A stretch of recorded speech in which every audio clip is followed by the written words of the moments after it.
So welcome everyone, including people that might be watching this video later, to learn a little bit about Trello, and most specifically how we are currently using Trello with the Alliance, with the Jena Alliance. So I wanted to start out by opening it up to just see if anybody had any questions.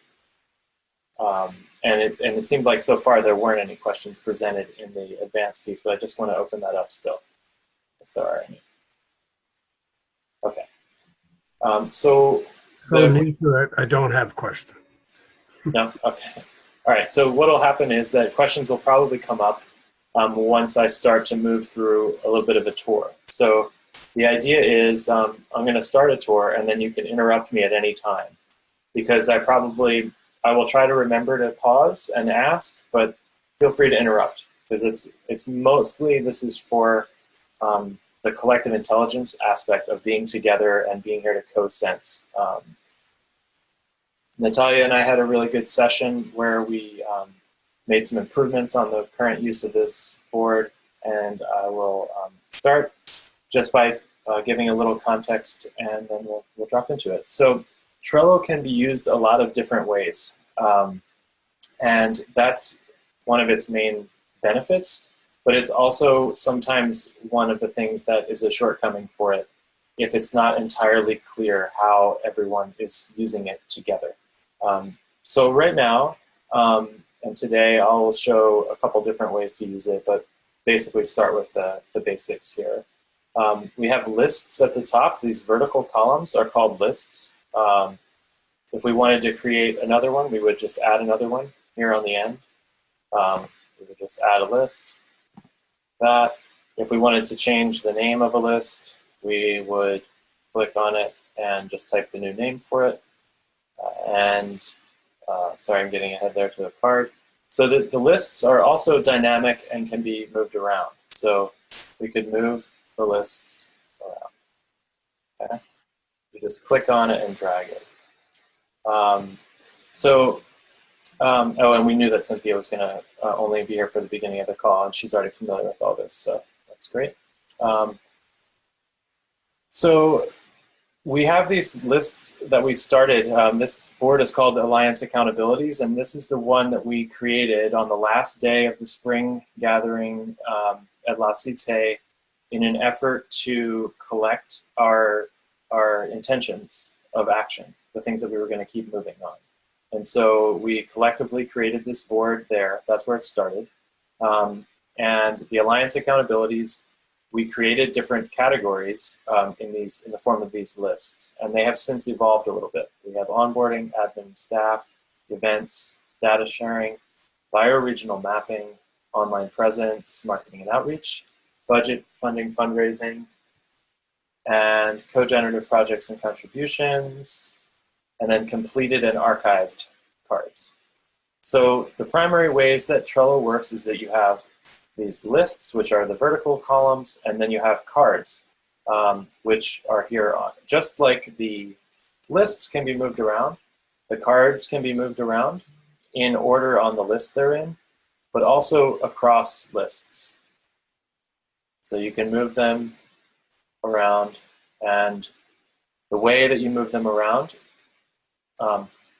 can have meaning, like you can use prioritization towards the top of the list. That's a pretty basic, intuitive way to organize, to just drag things that you want to remember or that you see as more important. When you're working on cards with other people and boards with other people, so this whole thing is the Trello board, then there's lists inside of the board, and then there are cards. So I'm going to use this card as an example here, the Trello and Slack onboarding card first.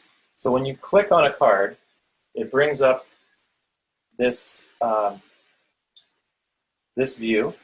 And once you clicked on the card, you have options on the side here, which include members. So you can add members to cards here. You can add folks. I'm not seeing Lee. Oh, there's Lee. Nope, that's Leonie. Oh, there's Linda. There's, okay, now there's Lee, and then thumbs, that, yeah. Okay, great. So then we'll add Linda too. Okay. So now that you've been added, that card, you're added to the card. The card would still be visible to you when you look at the board, but now you've been added to the card. If you wanted to add a label to the card, right now, these labels reflect the same lists that we used. And the reason that we have added these as labels in particular is that once they've moved to completed, we need to keep the context with the card. So we're using the labels as the way to hold the context of what the card relates to. So in this case, it's an admin and staff. All right. So that's labels. There's checklists on the cards. This is a really great way. I'm going to switch cards to use one that has a checklist on it.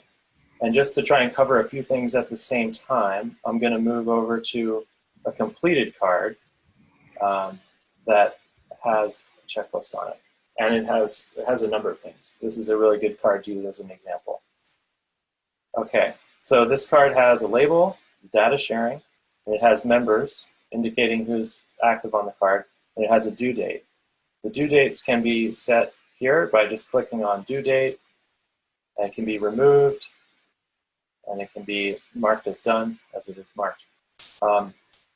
You can attach files, so as this one has PDF attached, and it has a Google Drive document attached. And here it has a checklist. So this checklist was created simply by clicking on the checklist button, giving it a name, and then adding the checklist items.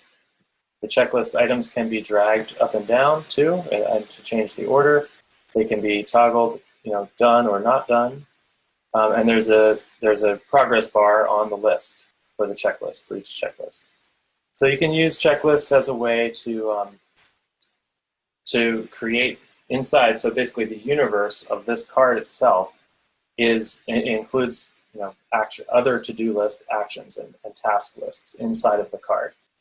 So hopefully this is starting to show some of the value and the complexity of how this tool can work. So we have a team of people working with an associated due date and a list of actions. This is a nice card to use because it's also been completed, meaning that all these things were done, and so the progress of it has, it's a good example that way. You can use the comment field as a place to, just like in Slack, if you use the @ symbol and then you start to type someone's name, you can add them and then make a comment, and that will send them a notification. The notifications, once they're visible, are in there's this little bell in the upper right corner where you can look at your notifications. There is a, let me see where I'm let's track where I'm going here. So we did checklists, members and labels. You can also use you can also put links on the cards, and I do that. Here's an example where there is a link to another board on a card, so you can do that. I often will change the title of the card or have it say that it has that link on it. But it's a helpful way. So if we go to that one, if we go to that other board, let's say we use that. So we're going to click on this link. We'll look at the Jenna Agreement Ecosystem Roadmap. Then we can see this board. Then we can look at this card, and this one has the agenda link on the card. And so then here's the agenda, and we can quickly click on the agenda, and we can see that rolling agenda. So I guess basically the point here is that you're just seeing like some of the versatility of the boards. I'm going to go back to the Alliance Accountabilities board, and I would love to just see if there's any questions or comments now. Yeah, I wanted to ask. I noticed you were rearranging a lot of things, and I wasn't sure how if that affects other users' screens as well when you In this case, reorder oh, things. okay. Well, I'll just quickly answer that. Everything that I moved during that training session, I moved back. But it is really important to know that this is the same board. You should see the movement of things if I move them. Like if I move this here, that should, and you refresh the board, you should see the updated version. So it's close to real time. The only thing is that you can edit the same board at the same time as someone else, but you cannot edit the same card at the same time, or it gets trickier.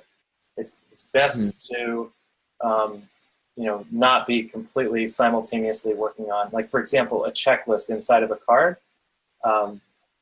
If you were working on a checklist inside of a card at the same time as someone else, you're probably going to have one of the edits is going to block out the other one. So, any more to that question, Thumbs? Yeah, one more was just to understand the reasoning behind the various order of things within a section. So like within onboarding, what's the reasoning for that order? Well, there is no, this order doesn't matter.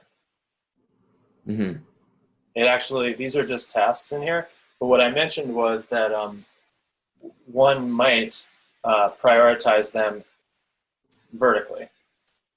Like in other words, when I'm working on a board that's personally my own workspace, or if I'm organizing things even for collective intelligence, I would put these in a certain order, but the actual tasks themselves don't necessarily have a sequence. If they did, you might want to indicate that, step 1, step 2, step 3, or phase 1, phase 2, phase 3, or something like that.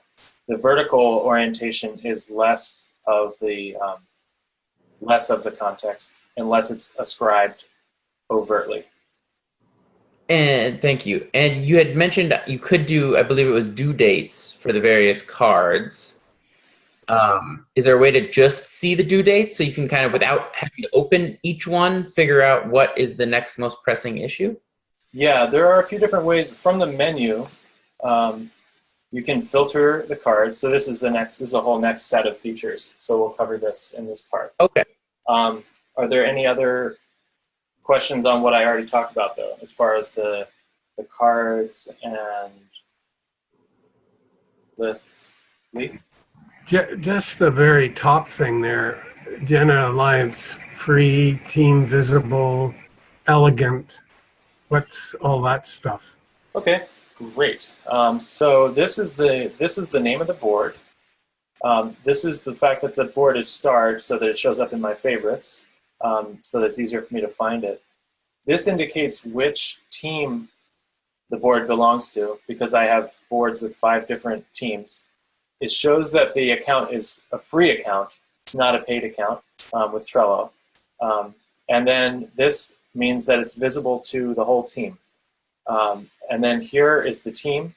And there are 18 members on the team. So, and this is the pictures of many of them, or most of them. This is a little button to add people to the board. And Elegant is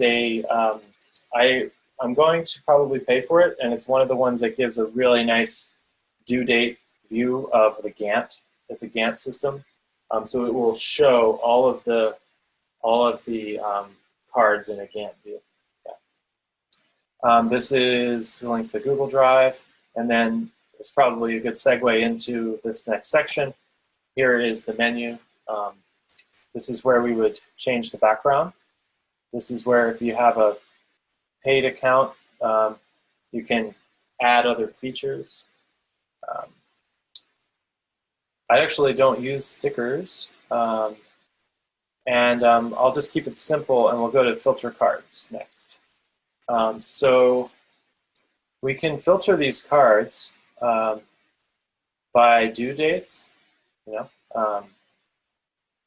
and we can filter these. So let's, for example, There's nothing due in the next day. See, now would I select there? But some of the ways that the filters work really well, this is actually when I show you first, because if I want to filter the cards only for the cards that I'm related to, then this is the view.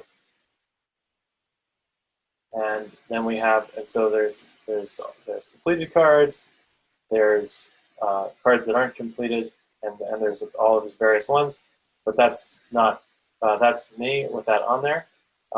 I could look for the ones that don't have anybody, and there aren't any, which is a good sign. I could look for the ones that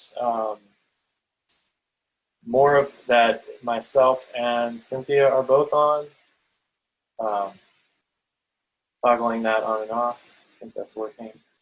Yeah, there's not very many apparently where that doesn't seem to be working the same way. Let me see. But for myself and Chloe, there we see number that we're on the same ones, and I'm just looking at who I'm seeing in this space. But basically, you can filter by, you can look at what other people are working on this way, and you can see all the members there. So another, but more important, sorry, back to the labeling feature here again, is let's say we only want to see labels of certain kinds of tasks. Right now, we have them organized in the lists that have the headings of the labels and the context. But now that we have context labels, I am leaning more towards moving away from using the columns as the context and using the shifting what that vertical context is to a more traditional Kanban style, which is like the to-do items on the left, you know, the things that are yet to be done all the way on the left, the things that are active in the middle, and the things that are completed on the right. And that's sort of a traditional way to use a Kanban board where you move across that way. And I can show another board where that's how it's set up. But at this point, the labels work like this. You can add that. There aren't a lot of due dates thumbs on this, so it's not as dynamic to look at. But if we did have more, then it would be more dynamic. And I would just use that as a segue to acknowledge the fact that the whole process of using Trello is exactly as effective as the people who are engaged in using it, you know, together. So when a team agrees to use it and they actively use it, it works really well. And then if folks are not really clear about how they're going to use it, it works only as well as it's clear. And so right now, the Alliance has not officially chosen to use Trello. So we're not in any specific agreement that we have to do anything with Trello at all. But right now, the way it exists is as a opt-in process, as a way to contribute and participate in the Alliance accountabilities or in the development of the Alliance. And so that's the current rundown of how things are here. I will quickly, I need to try and move this. Yeah, okay, that's easy enough to move. The screen is more visible to me now. So let's look at this Arcosanti convergence collab planning as a reference point. Here is a more traditional Kanban kind of process. There's to do, active, and completed. This board is not, you know, for example, not necessarily updated down to the last minute. This one also has a running agenda linked on the card. I've been doing that in the upper left space. I just put it as the first card there so that people can link to other spaces where they're going to get updates and things. But this is, you know, to do, active, and completed from one side to the other. And what we've been working on in this main Alliance Accountabilities Board, the first process was just to brain dump all the things that we knew we wanted to track that we were still active on, to put ourselves on the cards to indicate that we were interested in carrying them forward, and then to use the cards as the place to further along the work, whether that is In this example with the bioregional mapping, we have a link to a presentation and our proposal. We have some to-do items. We have the activity and notes. And so a lot is visible just from this one card. There's a lot of research that's already compiled here. And so if someone was saying they wanted to get updated on this, they wanted to find out what's been going on with this bioregional mapping project, there's a lot of notes they could catch up on there. And so there's more than one card in there. So that is a little more on the context. And I will say, there's an invitation for more people to participate. And this video is an introduction of that, an invitation for that. And most importantly, though, we can keep identifying the practice for how we're going to keep moving it forward. And I'll rename this card, or I guess it stands pretty well as it is, Trello and Slack onboarding. Please add questions for training and comments on this card. So this space still can be a place for people to indicate their insights, their questions. We can put the link to the notes, and we can put this video in here, and we can update the title of the card, and just kind of build this card as a space where people can stay tuned on how to use Trello, and we can add the details about Slack.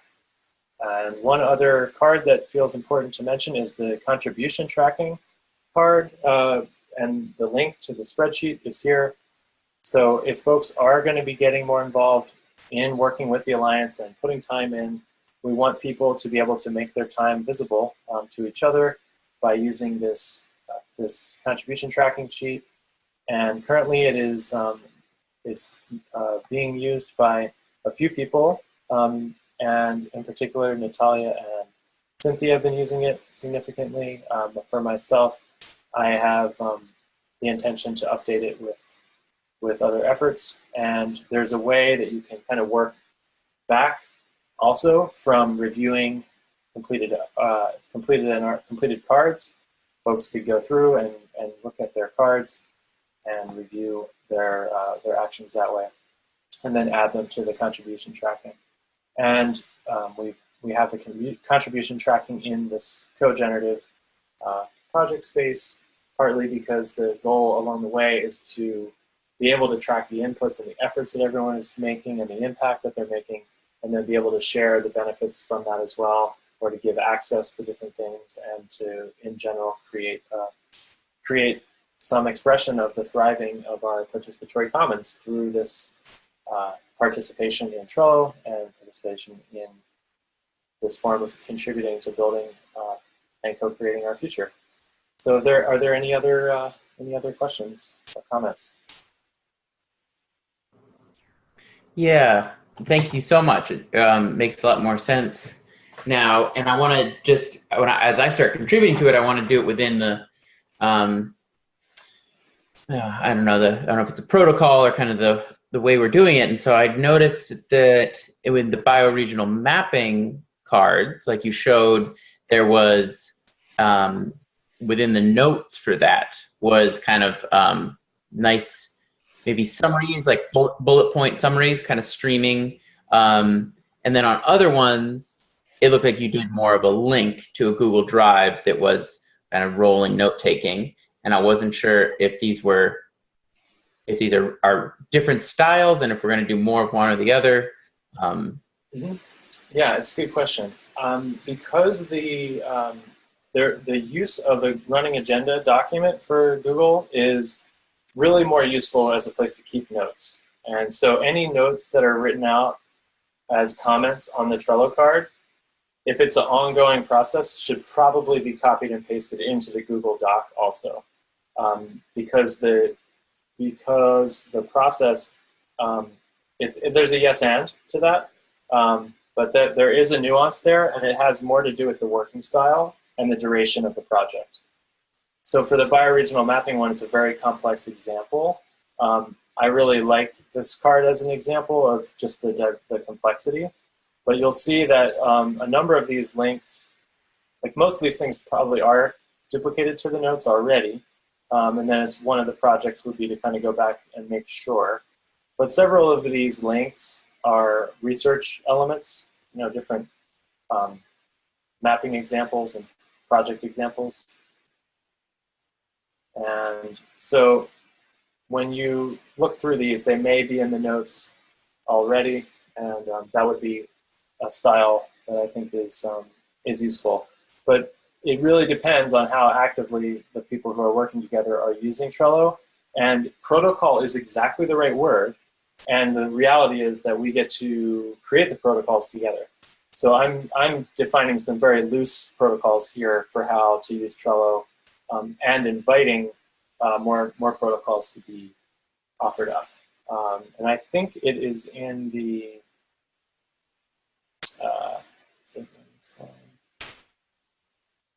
yeah, this card here. This one is one that I made on this other board, but a basic description for how to use Trello. So we could copy this card to,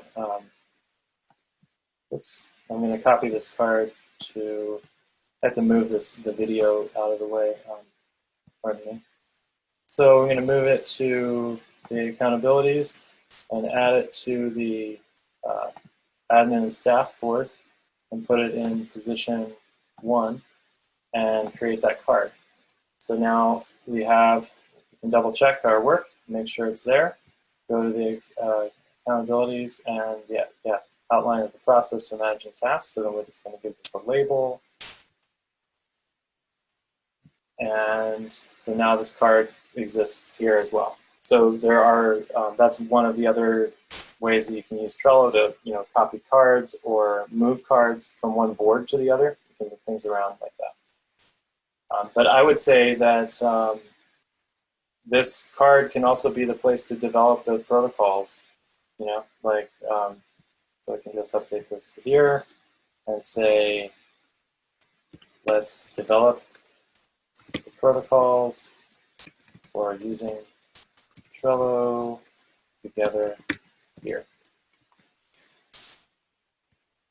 And that is open on the accountabilities board. And this one is in the admin staff position, which probably could be first in line over there, just as people would orient left to right. And I would be really open to continued questions or exploration of anything specific about the accountabilities for the Alliance or specific about Trello. And any other questions? Yeah, thanks. Two questions. One, I noticed your board is different than mine. Yours has a little eyeball and a blue E at the top of every board, let's say. And mine does not have an eyeball or an E. The eyeball and the E relates to the elegant. See up here? See the E? It's not able to do anything with it right now because I haven't paid for it. I only had the free trial, and I may pay for Elegant because I use Trello for enough of my projects that I think it's useful. What I think the issue is that everyone would probably have to pay for it. I don't know if there's a way to get it for the whole team, but it's worth looking into Elegant for the team if enough of us plan to use it. We can find out how much it will cost. Cool. Yeah, I guess if we have the free trial, maybe I'll try the free trial to see what I think. So then I was looking at it within the action items toward the proposal, but it doesn't look like you can set due dates for those. You can only set the due date for the whole project. Is that correct? Yeah, so if you were going to organize a whole project from inside of a card, once you reach a certain amount of complexity, you would probably create another board for it, which is what these other boards represent. The Agreement Ecosystem Roadmap or the Convergence Collab Planning. So what you have is you can either set the due date as the most relevant or immediate task, or if you need to create more complexity across the tasks, then that's when you divide it out further. You could also, though, create, you could label the actions inside of the to-do list with due dates. You know, you could add a due date to it here yourself. But if you wanted to have the due date visible from the outside, you can only choose one due date per card. Mm-hmm. Yeah, one due date per card is the structure of that as a system. So then the other way you can do that is to have a list. That's the name of a project, and then have the cards with due dates inside of that list. There's a lot of different ways to use Trello, which is part of why I mentioned when you said that you might watch a tutorial online. I fully invite you to watch tutorials online about Trello, but this video in particular is here to help people know how, within the Alliance we're currently using it, since there are so many different ways to use Trello. Great.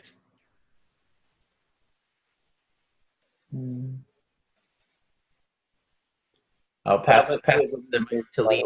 I see that as a limitation, that you can't set dates for the subtasks in the card. But there's ways around it, right? Sorry, did I interrupt? Did you have another thing you were going to say? I was passing it over to Lee. I have one more question, but I wanted to pass it to Lee to make sure we hear your voice. Yeah, I think it's reasonably clear as to what to do. You can always subtract the card or list there too, eh? You didn't add it, but how do you? So for a card, you can archive the card. Yeah, you can archive, and then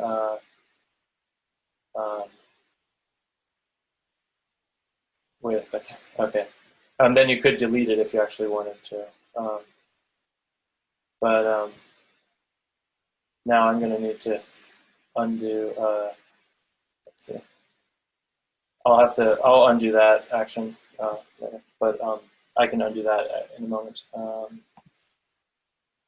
But you can move all the cards, you can move the list, you can archive the whole list, you can archive just the cards, yeah. And that, oops. Oh, we lost Lee, okay. He was big thunderstorms happening where he is, and he was worried about losing power, so probably did. Right. Yeah. So, well, that's oops. Okay, so that's a pretty good rundown. You have one more question, Thumbs? That's one. It's something I always run into Slack mistakes. I'm sure I'm just not using it right.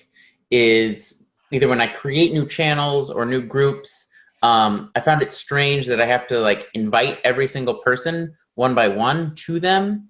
And especially now that we have such a large team, of what, 25-ish folks, is when you create a new, two questions. When you create a new list, do you need to invite everyone, or does it just automatically appear on the board? And then if you create a new board, is there a way to just invite everyone from an old board simultaneously to all join the new board? Yeah, so with boards, and you're not talking about Slack, but you're talking about Trello. I'm talking about Trello, yeah. Good. Okay, yeah, because we are going to do a separate training video for Slack. So when you create a new board, it's actually just this thing here, team visible, means it's visible to the whole team. So when you create a board, it's visible to the team as long as you create it in this team. So if you create it in Jenna Alliance, then it's gonna be team visible. And you get a chance to decide how you want that to show up. Does that make sense? If you were gonna add a board, if I was gonna create a board, then I can create it I can make it private, I can make it public, which would actually make it visible to people in the public, or I can make it private. I see, and then everyone from Gen Alliance So I also must somewhere have access to the Jenna agreement ecosystem and the Yeah, Arcos yeah, versions? yep. Yeah, those boards are team visible. So they are there. It's different than Slack, which is a space where it actually does require an invitation or searching in the channels in order to put it on your radar. But I also recommend starring the boards that you're actively working on so they're easier to find. Yeah, it's just interesting. Oh, there we go. Aha. Okay. I have now access. I see where it is. Thank you. That's all my questions. I feel super complete. I appreciate it. I just wanted to add quickly that even if it's visible, like for instance, every card or board, even if it's visible for you, but I think in order to get notifications to a specific card or board that you're interested in, you can just add yourself into that and you can get email notifications afterwards. Okay, yes, thank you for that clarification, Natalia. What you said is absolutely right. I just want to make sure it's clear in the video here too, which is that when you click on the boards, you're putting your attention on it. You're adding yourself to the board, and you can add yourself. You can add the star to make it even more visible. And I believe that you will get notifications on the boards that you have joined. And when you go into the team page, then you can see these different boards that have been created. And here's Natalia's, because I actually hadn't joined yours yet. So now I have, I believe. And so now that one should show up for me. I might see the notifications now. This is where the members are. And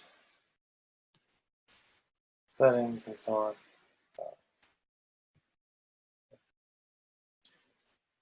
Okay, any other comments or questions? Natalia.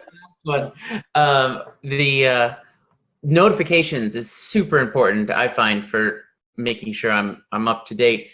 Can you walk through it all? Is there a detailed way to be like, I'll get notified when my name gets mentioned, or I'll only get notified when anyone posts anything on this card or anything on this list, and kind of how to fine tune your email notification? Your notifications are here in the upper right. And then you can allow desktop notifications. You can change notifications whether they come via email or not. And you can also click View All to view all of your notifications. So in your settings, in your notifications here, and then I think even in your personal settings as well.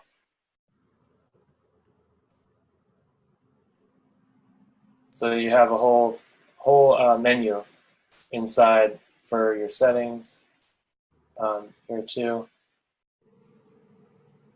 Great. Notifications and so on. Okay, change, yeah, notification frequencies. And then there's other applications if you give them access. But then, yeah, the notifications icon is there.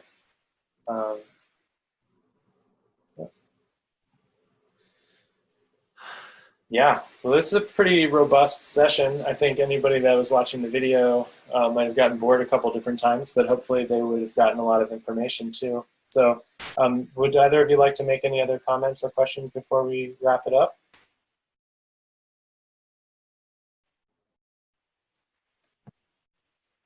Well, now it's awkward. I feel like we should hear both of your voices before we finish the video. Okay, yeah, thank you. I really appreciated the time. I feel a lot more clarity on it. And should we keep that question list alive? There was that, the question and answers board on the Google Trello training document. Yep. Is that a good space to continue to post the questions, or should we shift the questions to the Trello list that you made? I would say that we can put the Trello questions in this Trello and Slack onboarding card. And we can also put the notes from the notes from Trello training session. We can just put that here. as a comment, and then that document is saved there. But I would say for any new questions, they can just be added as a comment. And if we want a faster response from me, you can always type well,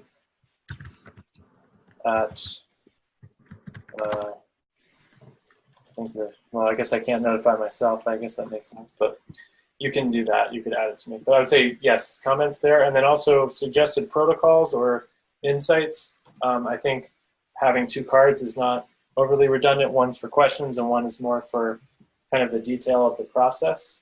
So we might refine the titles of those cards. That's one of the things I think is really great about Trello, is that you can continuously evolve. The name of it can change. The name of the list can adapt. And the main part when you're working with other people, though, is making sure that you're on the same page with the way that things are named, which is why we want to make sure that we have these protocols.